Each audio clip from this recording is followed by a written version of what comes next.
Welcome back to another episode of ACR On Air, the official podcast of the American College of Rheumatology. I'm your host, Dr. John Hausman. Today, we're exploring a story that is both deeply personal and profoundly impactful.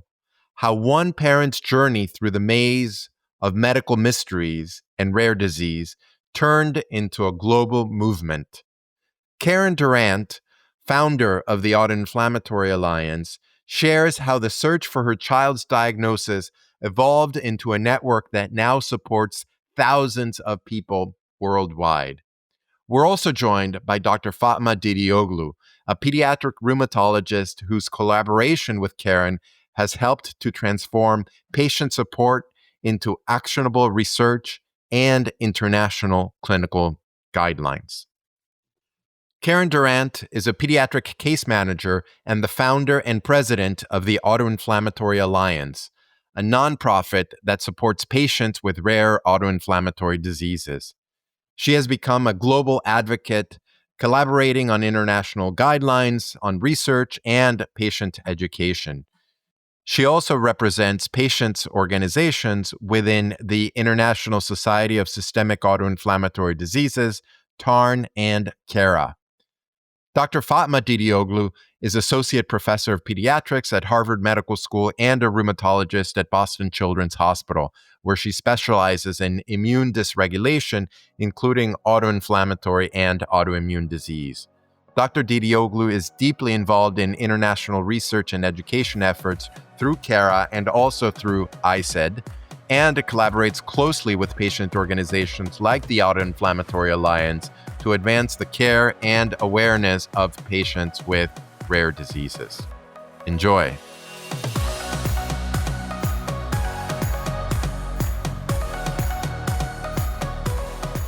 Karen and Fatma, welcome to the show. Thank you. Thank you. I am so excited to have the both of you here. It's been a long time coming. I wanted to start asking Karen about why you started the NOMID Alliance many years ago. Okay. Well, actually, I always wanted to call it the Autoinflammatory Alliance, which is the name it is now. I was encouraged to call it the NOMID Alliance by doctors. At the time, that was the most severe form that they knew of autoinflammatory diseases, but the world of autoinflammatory has gone wide open, and there's a whole lot of range of severity now. So in 2014, we changed the name. But the reason I started it was truly because of patients, parents, and getting to know them through patient groups and in person, especially when inspired by one of my children who has a severe autoinflammatory disease, who our journey to a diagnosis was an adventure for a few years. But when we got him to the NIH, and he was at first 3.5 when we were getting the diagnosis, and then he came back at 4.5 for a clinical trial that changed his life, we've met a lot of other families and realized how much struggle it was for patients. A lot of people went on much longer to get help, and the longer you go without a diagnosis, the more challenges, and in the severe forms of these diseases, the more damage. And everyone wanted to have something done to get help, more awareness. One parent who is quite active, her name was Kate. She had led a NOMID group and some information online, which I'd found. And she tried to even reach Oprah and different people. Everyone's like, we want to deal with a nonprofit. So that was not something that others could take on. So I jumped in to try to help lead and get others to join in with me from our patient communities with various diseases.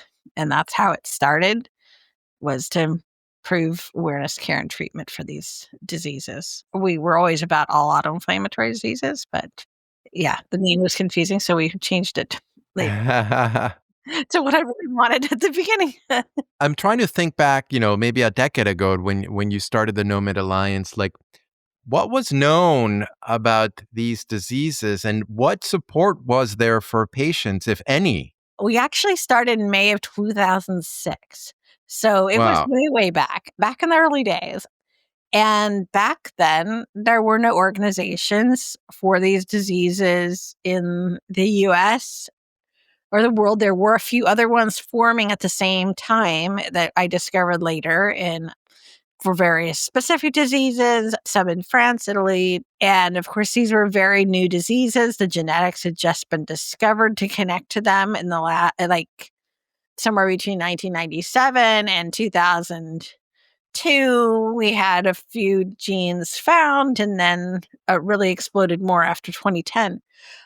We always had more diseases on the list than genetics was connected to, because anything was classified, or some things that were a little possibly under that umbrella, if we were open to help everybody, and we expanded from there. But there really was not a lot of anything specific outside of there was an MSN group and a Yahoo group for a few conditions. There was I think his name was Papa Ben for FMF, but like I say, Kate doing things for NOMAD, but a lot of things went defunct because of changes in technology or MSN closing down. One of our past board members ran Cold Urticaria Info Island that did a lot for Muckle Wells. And so there were you had to go hunting, and you might find some patient communities, but there was not any specific organization. There wasn't really information even on other arthritis sites, particularly not much there. So a lot of their patients were searching them, and just in general, a lot of doctors, especially in North America, I think, did not know about some of these diseases. And of course, if you were in the Middle Eastern region or some other parts of the world where FMF is a little more familiar, I mean, which like Turkey, they have, and or Behçet, some of those, American Behçet's Foundation was around, but yeah, it was the early days of the internet still. So our website Yeah, I wasn't. remember that. I remember those days. What I thought was a cool website then was like a little rough, and we still have to update ours. So, can you talk a little bit about some of your first successes? I mean, you mentioned that there was no sort of support groups, no site for patients to gather and discuss their conditions, the conditions of their family members.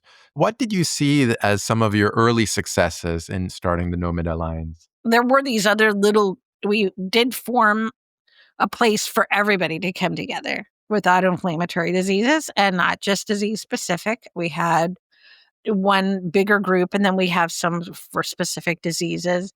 The biggest thing was forming a nonprofit. We could advocate and get involved with NORD, the National Organization of Rare Disorders. Eventually, there's Global Genes. There was also getting involved with other organizations elsewhere.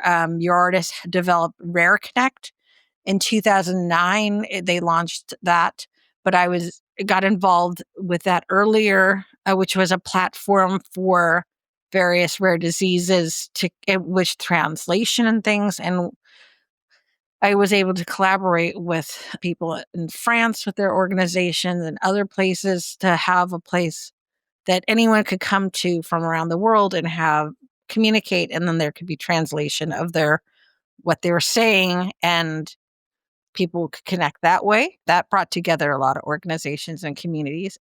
Our biggest success, I think, was we did start publications for diseases. Our little chart that we had in a brochure with 4 or 5 diseases in it. In 2008, we went to our first ACR conference. It was in San Francisco where we were, so it wasn't hard to get to, and had materials there, and had a big poster of just a little chart at that time of these diseases.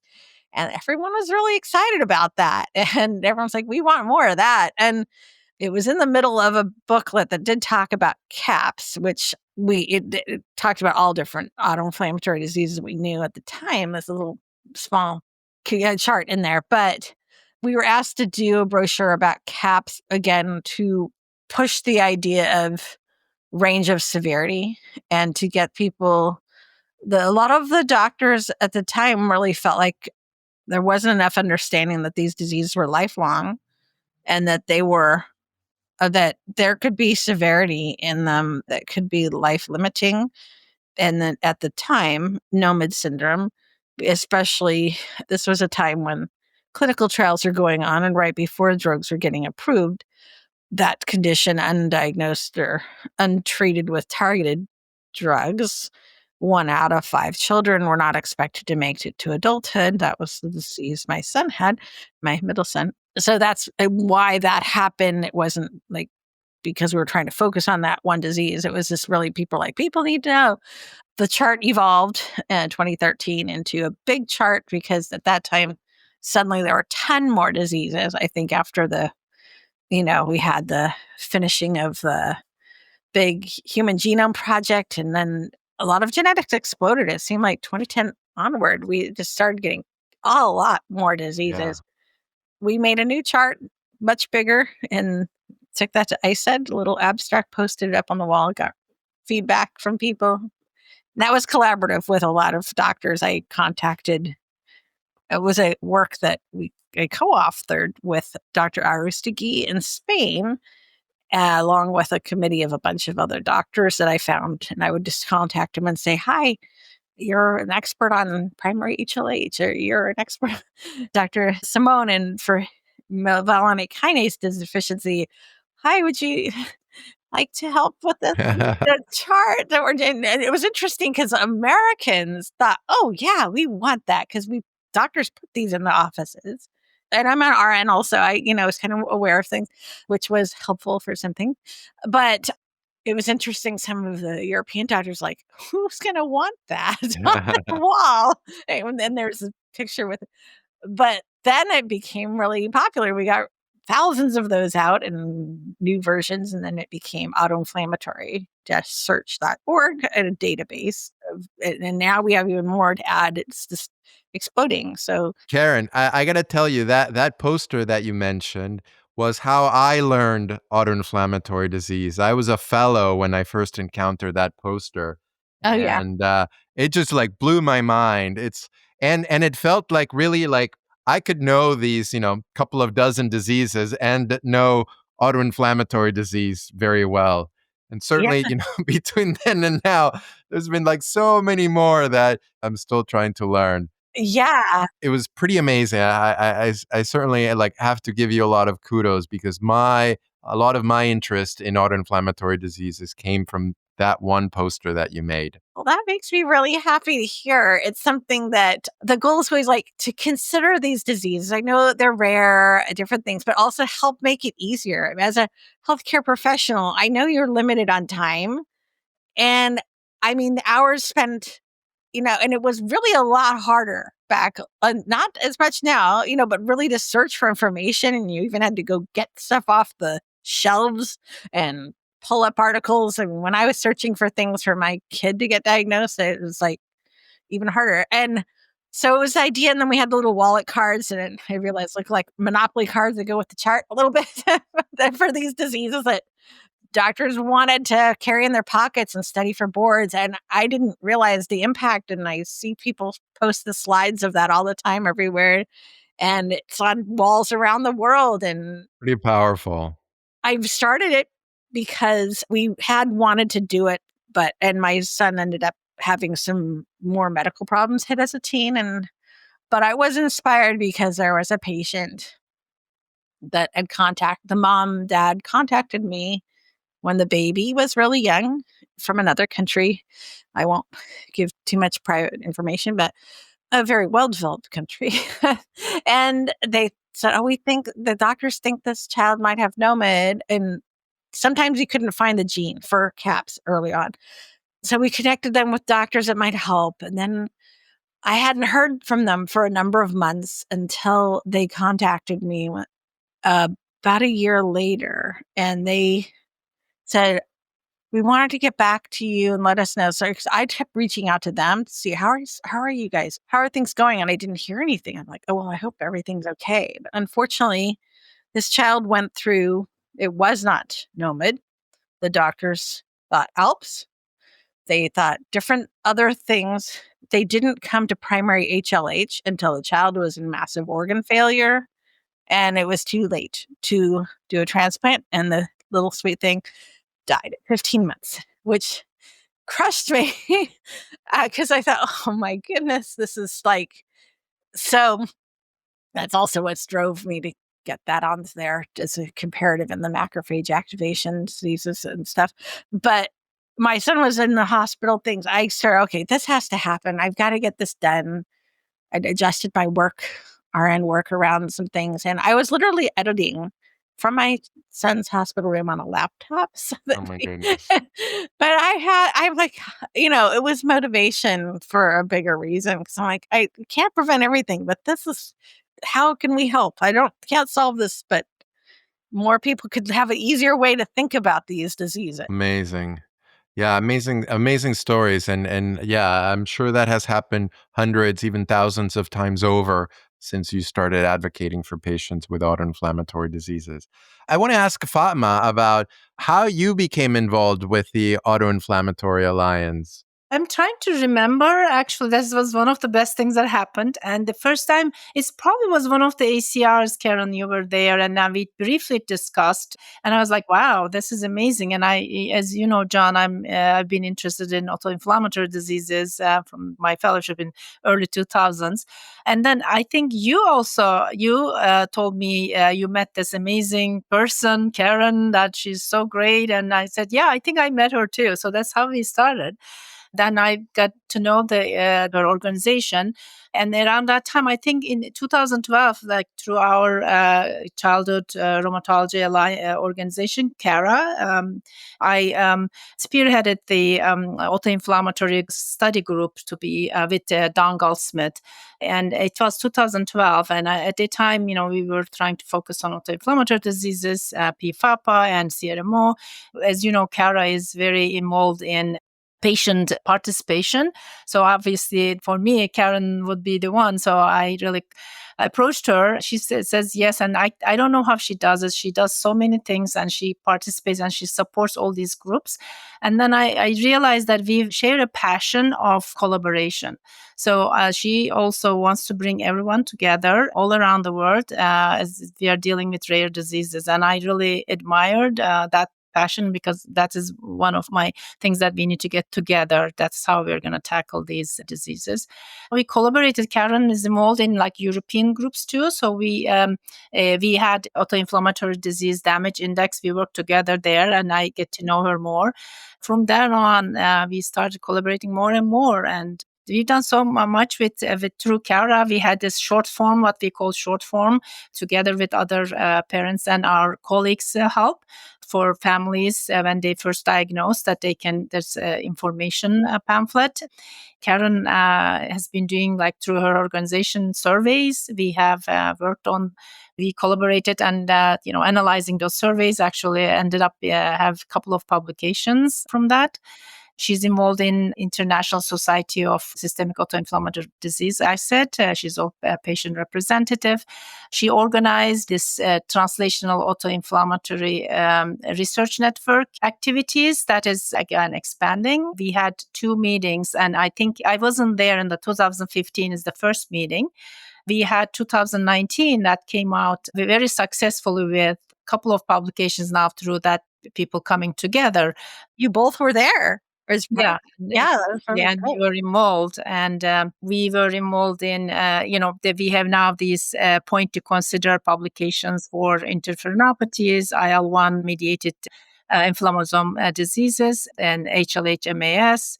Again, collaboration is key. Karen brought all the other organizations like CRMO and Blau and Data too. So they've been working on their own disease point to consider consensus publications. Fatma, you highlighted something very important, that I think it's about collaboration. And I think the Autoinflammatory Alliance, right? That name Alliance is like really belongs to Karen, what you do, because you've been sort of collaborating and getting people together from all over the world to try to improve the care of patients with autoinflammatory diseases, and have created helped design guidelines on how doctors should manage these disorders throughout the world, which is super, super incredible.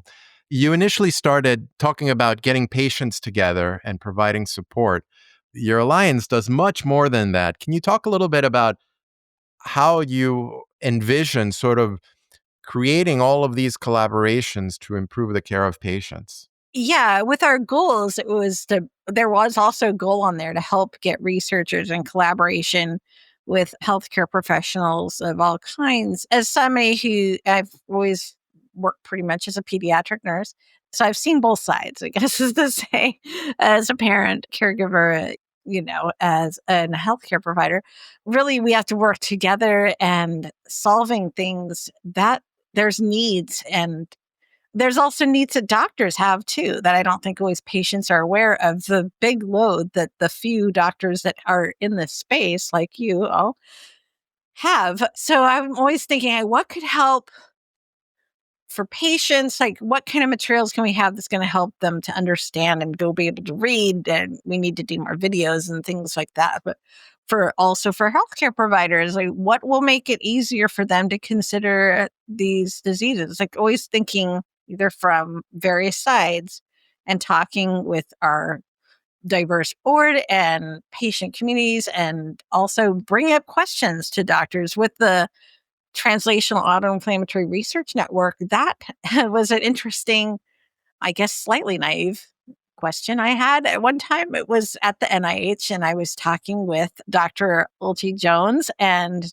Dr. Golbach-Mansky, and Dr. Jones is at Walter Reed National Military Medical Center, and she sees patients. And I thought, wow, you both are right across the street from each other now.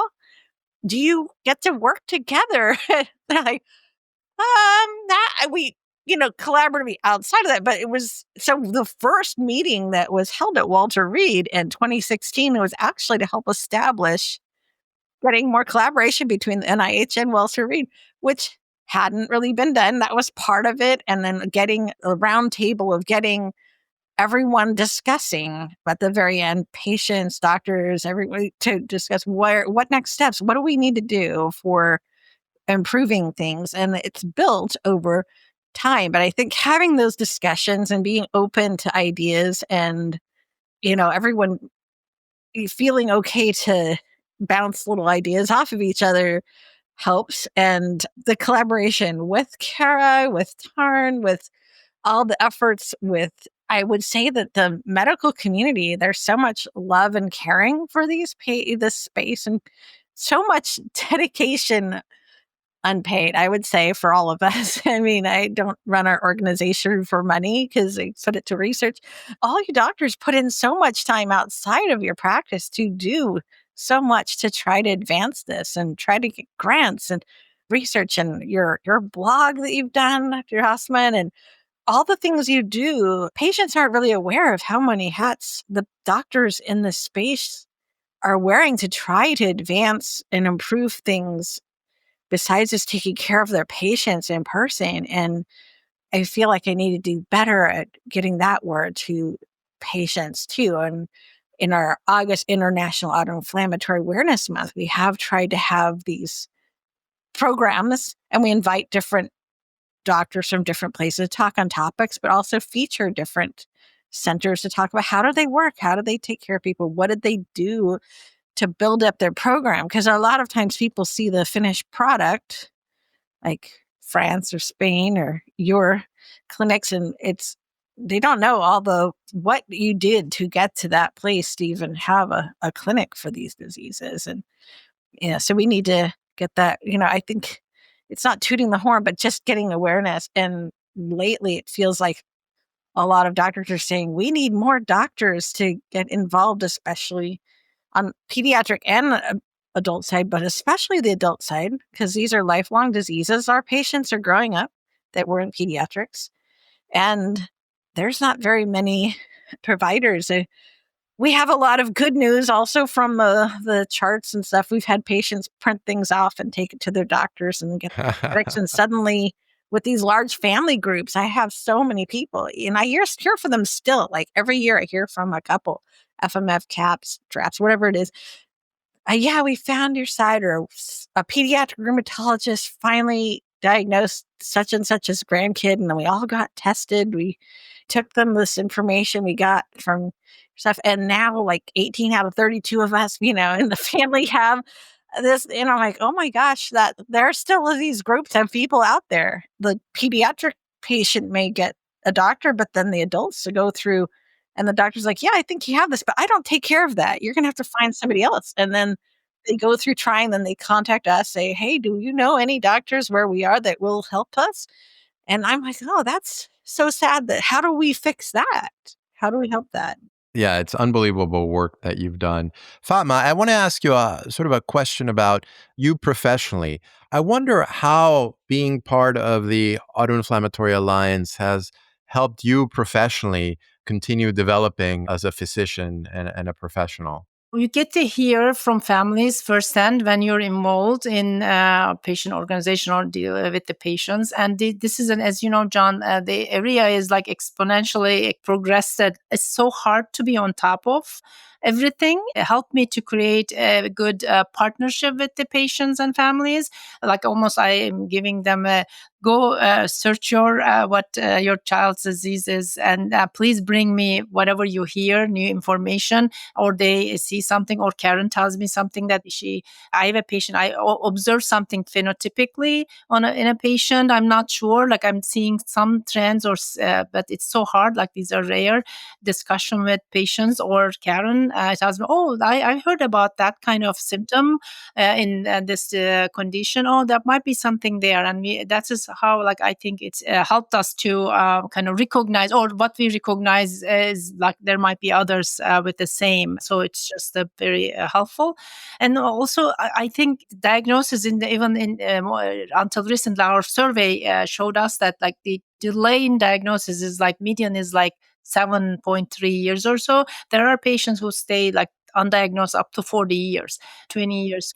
In the past, there may not have been even the treatment. So you may say, okay, like even if you diagnose, there's no treatment available, but more and more we have targeted therapies. So it's so important to be able to diagnose these patients. I definitely get more able to stay on top of things with the help of Karen's organization and patients and families and connecting them. There's like, for example, there's a video on how to do injections, right? Like how for little kids, the daily anakinra injections. It's and some patients, and there's a beautiful video of kids doing injections themselves and how to help with those. So it's just easy for us to spend less time going over things or giving ideas. So very helpful.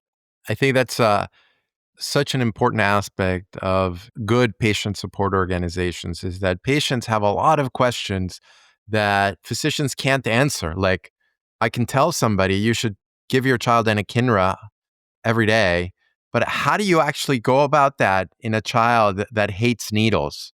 And, how do you manage potential side effects of medications?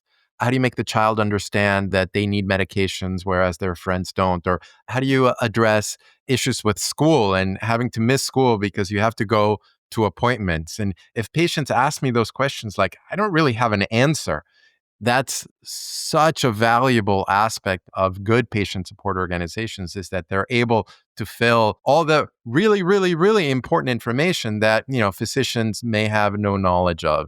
That is really true. And I will want to give a shout out to Jennifer Tussaud, who's with our organization that kind of did this deep searching of what people were Googling actually on various topics, which drove some of the titles of our SedSupport.org blog. That's my child keeps getting a fever. What do we do? Then we have like the whole, like, what, because this is out there. People are asking, trying to drive people to helpful information. But we also did it because we kept getting similar questions over and over in our patient groups, and it was easier to create a blog post on how do I travel with medication. We have an injection tips book. It's called Healthier Ever After, which we did an educational grant with, and that's actually translated into 14 languages. I have Wow. PDF forms of that, even in Arabic, but that is for helping people. We have it in hard copy. Please, if you want any for your clinic, let me get them out of my garage and send them to you.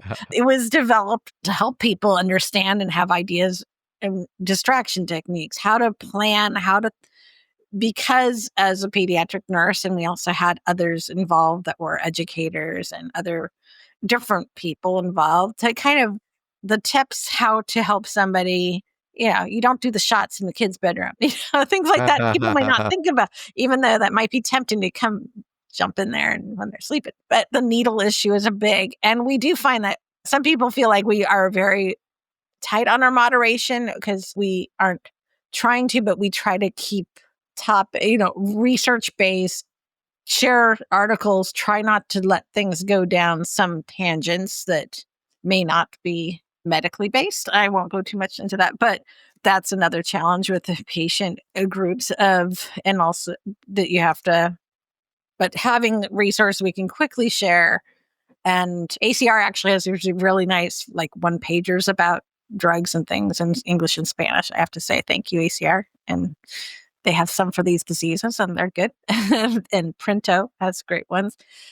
Patients are needed, but they do. They come, they're scared. They don't know what to do. They feel alone and they don't have anyone in their community. Maybe their friends and family question that it's even a real disease. I mean, this stuff happens, their jobs, all this stuff. So that's where they find some people that can help. In addition to the patient support, I've been so impressed with how you really have advanced the science of autoinflammatory diseases with some of the research that you've published. Fatma, I wonder if you could talk a little bit about some of the publications that have come out of the collaborations with the Autoinflammatory Alliance. For instance, a recent article that you guys published. Karen, in collaboration with a patient group in Netherlands and Systemic JIA Foundation, they did a survey to patients just to get an idea what kind of diseases are there and what is diagnosis, how many specialists they seen, what kind of symptoms. Most of these are recurrent, they're episodic, but what is happening in between, how this affects the life of the patients and the families and caregivers, the whole family. That surveys, we analyzed that and we found that actually this has been, I think, noticed in other rheumatologic conditions or other conditions that fatigue, for example, and pain has been much more prominent. Even some in our surveys show that more than fever. And people have stress about these things in between episodes, like, am I going to have an episode when I travel, those kind of things. So that we brought out like how it affects the day-to-day life, the work, the school, all that. So it was, purely the Alliance, the patient organization, did the survey, and we get together, collaborated through Kara physicians, and just recently published that. During COVID, like we had Karen's heroic work, like we organized another survey, and because the Autoinflammatory Alliance has so many members all around the world, we did that survey about COVID-19, both the pandemic, the effects of that. That was also published last year, I think, right, Karen? Yeah, there was a lot of these things were lightning talks and things earlier, but getting the publication from all the data, plus everyone involved in taking care of COVID and also a lot of room COVID, the GRA that you led, Dr. Hausman, which was a great collaboration. I was honored to be a part of that. So the actual final publications took a little while. That study actually was based on the first year, 2020. So pre-vaccine, early, like what did people do till June of 2020 and then June to December? We were trying to see how people were, how impacted, what they're doing. And also we captured who did get COVID and their experiences, which was an early data. We thought about doing a follow-up. That's complicated. The patients that do have some post-COVID prolonged issues would like to have that more captured. So maybe we can talk about that another time, how to best capture that.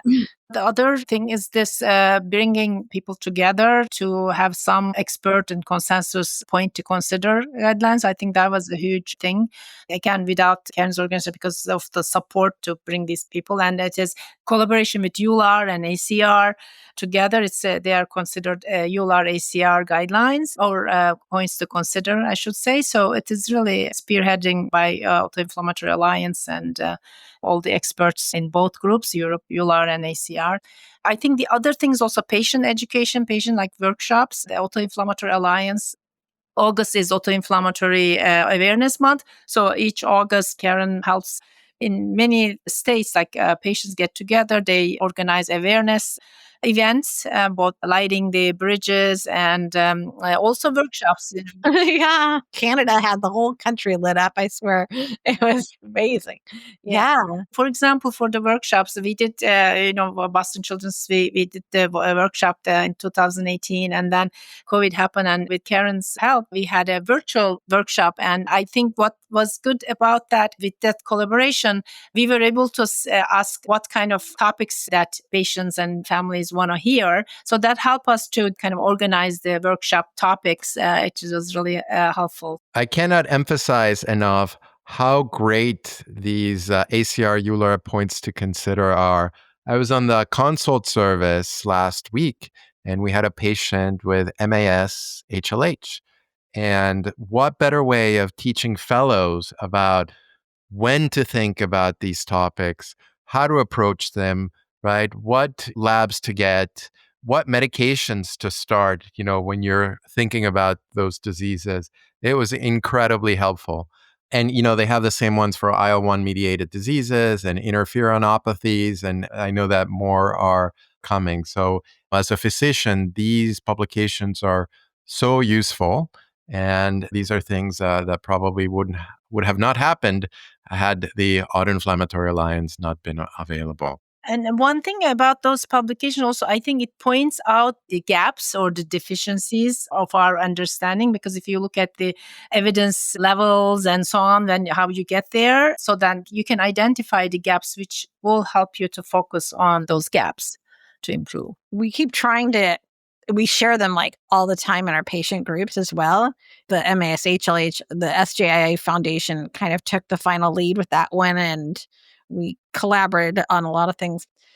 I'm always happy to hear how helpful. I know within 2 days of the IL-1 mediated disease points to consider publication that came out, we shared them all over the place when they came out in our patient group. So we had a family in Australia that printed out and took it to their appointment because they were having some challenges with, a lot of doctors. If a doctor is willing to listen and look at things, and that's a good, no one knows everything, but taking this stuff, and the doctor, she handed it over, this patient, and they went through it. And the doctor said, oh, it can be a little bit like a recipe cookbook kind of a way of, oh, so this is what I need to do hearing tests. This is when I need to do these labs and what I should do. She shared this with us, and other people have had these experiences, how much that helped them. And then, of course, in crisis, it's helped a lot, or even for getting approvals for medications at times for different things. But I was impressed to hear this relationship that this patient and a doctor had going through that. And it sounded like the doctor was really happy to have this help to know what to do for their patient, because they had no other patients with this condition. Those are the kind of like, oh, good. That was what we saved all that money and raised all the funds. And it was really patient fundraising because we couldn't take pharmaceutical funds to do any of this. So that meeting at the NIH and the ACR and EULAR came in at the end, but the initial was everything had to be driven. But because of that, I also said, for bring all the experts, I really want to have, there's an autoinflammatory boot camp series the NIAID YouTube channel has, if anyone's looking for good information, that came out of that. Because they said, everyone's coming for this meeting. And gosh, can we have them talk about the basics too? And people tuned in. It was interesting because it was pre-pandemic. And I told them, we really should have this live cast. And they're like, do you think people will listen? How many do you think? Because I was supposed to tell them, how many? I said, they're like, what, 100? I'm like, no, can we have 1,000 for your live cast? And they're like, are you sure? Well, it was over 700 and something a day were tuning in. The room was full over 300. It wanted to overflow. They came in and told people stop sitting in the aisles at the NIH.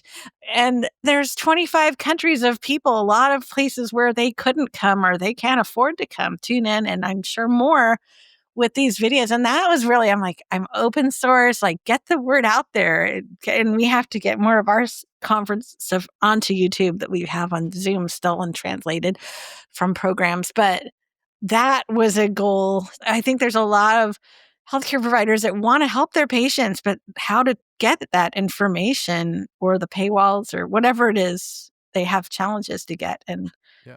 I would say Dr. Dedeoglu has been amazing at collaboration and bringing information globally with collaborations. I totally agree. Karen, what advice would you have for patients and families that are diagnosed with rare diseases?